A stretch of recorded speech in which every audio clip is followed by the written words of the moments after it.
Halo semuanya. Bertemu kembali bareng Mimin di Cermin, Cerita Mimin. Mimin kali ini akan membawakan cerita mistis yang menyeramkan yang berjudul Misteri Pohon Keramat.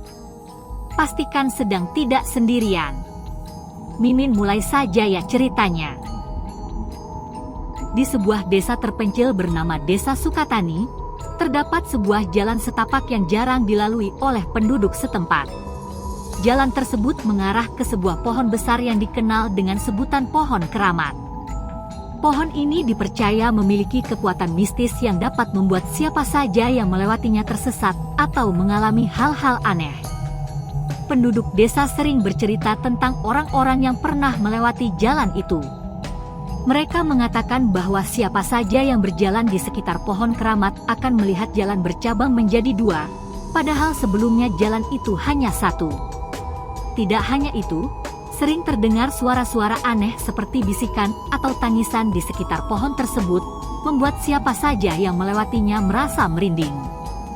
Ada juga cerita tentang kesarung, kesurupan, yang menimpa orang-orang yang mencoba mendekati pohon itu. Suatu hari, sekelompok mahasiswa dari kota datang ke Desa Sukatani untuk melakukan kuliah kerja nyata, KKN. Mereka disambut hangat oleh penduduk desa dan ditempatkan di beberapa rumah warga. Salah satu mahasiswa, namanya Dito, sangat tertarik dengan cerita-cerita misteri yang ada di desa tersebut.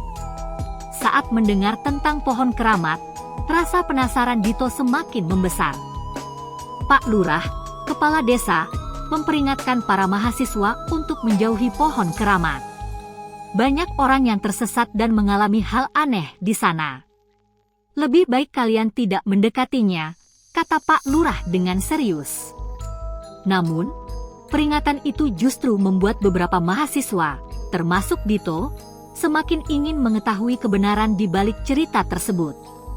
Suatu malam, Dito mengajak beberapa temannya, yaitu Rina, Andi, dan Sinta, untuk menyelidiki pohon keramat. Mereka pergi diam-diam tanpa memberitahu Pak Lurah atau warga desa lainnya. Dengan membawa senter dan kamera, mereka berjalan menuju jalan setapak yang mengarah ke pohon tersebut. Saat mereka mendekati pohon keramat, suasana mulai terasa mencekam. Jalan yang mereka lalui tiba-tiba bercabang menjadi dua, persis seperti yang diceritakan oleh warga desa. Rina merasa ragu dan ingin kembali, namun Dito meyakinkannya untuk terus maju. Mereka memutuskan untuk memilih salah satu cabang jalan secara acak. Ketika mereka semakin mendekat, terdengar suara-suara aneh seperti bisikan dan tangisan. Sinta mulai merasa ketakutan dan menggenggam tangan Andi dengan erat. Ini mungkin hanya suara angin, kata Andi berusaha menenangkan, meskipun ia sendiri juga merasa takut. Mereka akhirnya sampai di pohon keramat. Pohon itu besar dan tampak sangat tua, dengan akar-akarnya menjalar ke segala arah. Di bawah sinar bulan, pohon itu terlihat semakin menyeramkan. Tiba-tiba, Dito merasa tubuhnya menjadi lemas dan pingsan. Teman-temannya panik dan berusaha membangunkannya.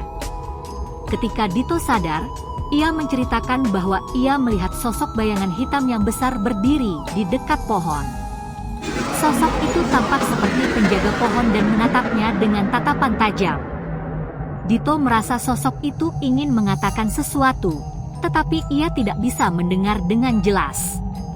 Mereka memutuskan untuk segera meninggalkan tempat itu dan kembali ke rumah warga. Setibanya di rumah, mereka menceritakan kejadian tersebut kepada Pak Lurah dan warga desa. Pak Lurah hanya menggelengkan kepala dan berkata, "Itulah yang terjadi jika kalian bermain-main dengan hal yang tidak kalian mengerti." Sejak saat itu, para mahasiswa tidak pernah lagi berani mendekati pohon keramat. Mereka menyadari bahwa ada hal-hal yang lebih baik dibiarkan menjadi misteri. Pohon keramat tetap menjadi simbol keangkeran di Desa Sukatani, dan cerita tentangnya akan terus diceritakan dari generasi ke generasi. Ceritanya sudah sampai di sini. Ih, bulu kuduk Mimin berdiri nih karena saking takutnya. Mimin undur pamit dulu. Sampai bertemu di lain cerita.